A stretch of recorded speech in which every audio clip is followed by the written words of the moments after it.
Hi guys, before we start, a big thanks for all the subs, and also I'm going to change the visual style of the videos from now on, and expect some tweaking over the next few releases. The reason is that I don't want to just be another AskReddit style video. To be honest, I wasn't even planning to do just DnD content. Funny how that happens, though I'm enjoying them and enjoy reading the comments even more. And that brings me on to the last thing. If you have any suggestions for music and background screenplay, hit the comments section, and from now on all audio and sources will be in the description. Dungeon Masters and long-time Dungeons & Dragons players, what legendary move in a campaign will live on forever in infamy, good or bad? I was playing with a guy who played a halfling with high charisma. While going through the forest we were surrounded by 10 bandits, who wanted us to go with them at knife point. There were 3 of us and this was pretty early in the campaign. The halfling made a turn none of us were expecting by saying that he would suck all their Ds so we could pass. He rolled for it and with that infamous roll, the dungeon master let him suck those Ds. All 10 of them. Individually. It took ages for him to get to all 10, but he finally did it. Well, once he was finished, the lead bandit said they were still taking us to their camp because they never agreed to let us through in exchange for the BJs. So that whole exchange just led us to look at our friend in a different light that at the slightest inconvenience, he just thought, better suck these Ds. This reminded me of one of my old campaigns.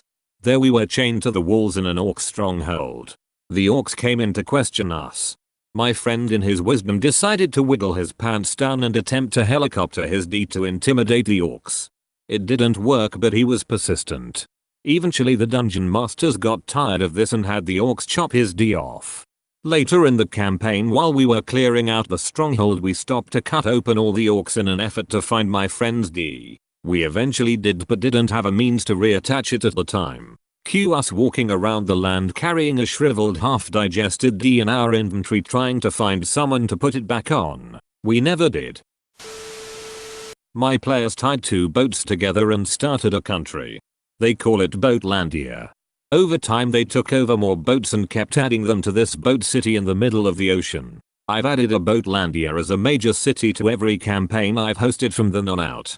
Edit. One of the players dropped alchemist fire on a boat and destroyed the entire town. The rest of the party was pretty mad, but he got a ton of XP for killing so many people, lol.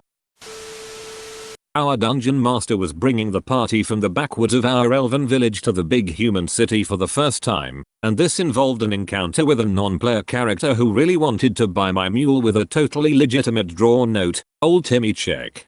The only problem was, I'd rather have the mule than the money. But this was a pushy non-player character and I ended up asking, why do you want my mule? Non-player character, breeding purposes.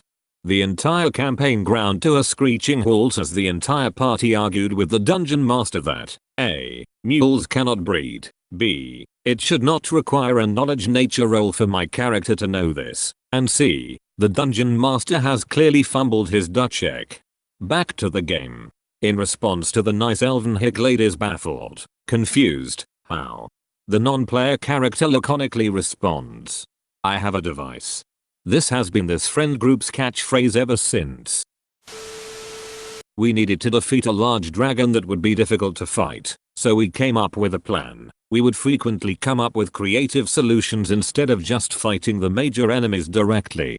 My character, who was a chemist, had the knowledge of how to make gunpowder, and there was a village nearby where I could get all the supplies I needed to make a crude pipe bomb. One of my friends went to the town and asked for the corpses of any recently executed criminals.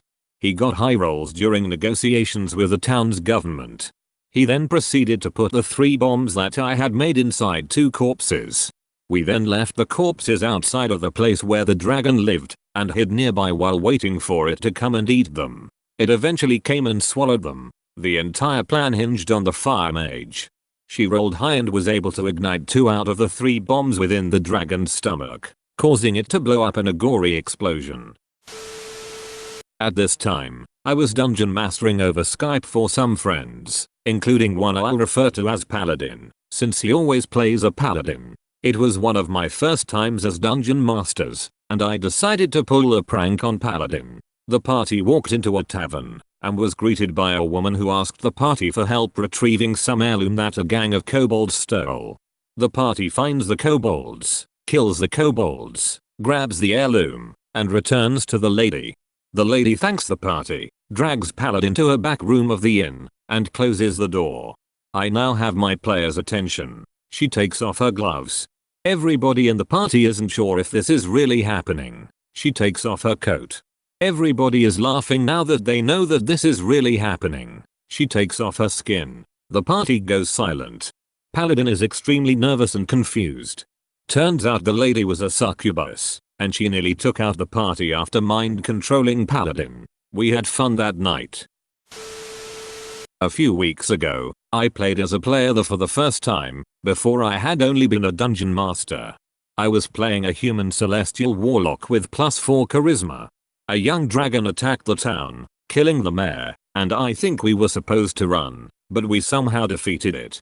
While the other players were trying to figure out how to prevent further attacks or who was responsible, I told the dungeon master, I'm going to run for mayor. So far, it's been working. Party is in a large cavern deep in a dungeon with no easy way back to the surface. They are in a nasty fight with a dragon. The dragon is winning and they are trapped. They can't climb out. The dwarf fighter is in bad shape. One more attack will kill him. The dragon goes in for the killing bite. At the same time the dwarf pulls out the most useless magic item ever, a qual's feather token. He slams it into the ground as the dragon bites him in half, killing him. Qual's feather token. Tree, a token that causes a great oak to spring into being. 6 feet diameter trunk, 60 feet height, 40 feet top. Suddenly a fully grown oak rams straight up the dragon's throat, knocking the dragon's lower jaw off, killing it and pinning its body against the ceiling 50 feet up in a kind of massive grisly trophy, dripping blood and acorns. The last 10 feet of the tree breaks through into the floor above. The rest of the party is able to climb up the tree to escape to the level above. This shortcut allows the party to get back to town and raise the fallen dwarf in barely enough time. A few hours later and he would have been dead for too long to be successfully raised. I had one player who lost a bunch of money, but not much considering their wealth, through late night barn fight club betting.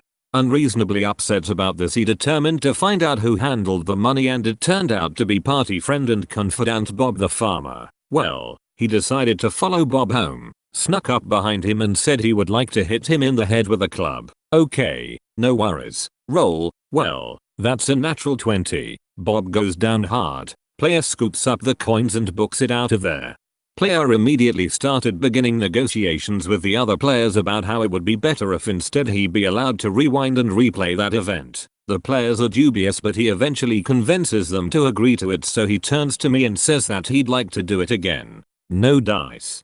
It happened. Next morning Bob is found on the road, severely injured and requiring care. Through all the attempts of local healers they are unable to get his skull back together quite right, and Bob is bedridden and unlikely to be able to walk unassisted ever again. Player tries another rewind negotiation at this point. No dice. Being such a good friend of the party, Bob starts requesting the player to come sit by his side while he recovers and spends much time reminiscing of the good times they had together and how he is one of his only true friends and how much he appreciates the support during such a difficult time. The player even lead a search party to find the perpetrator, but somehow did not find the culprit, despite a number of near misses.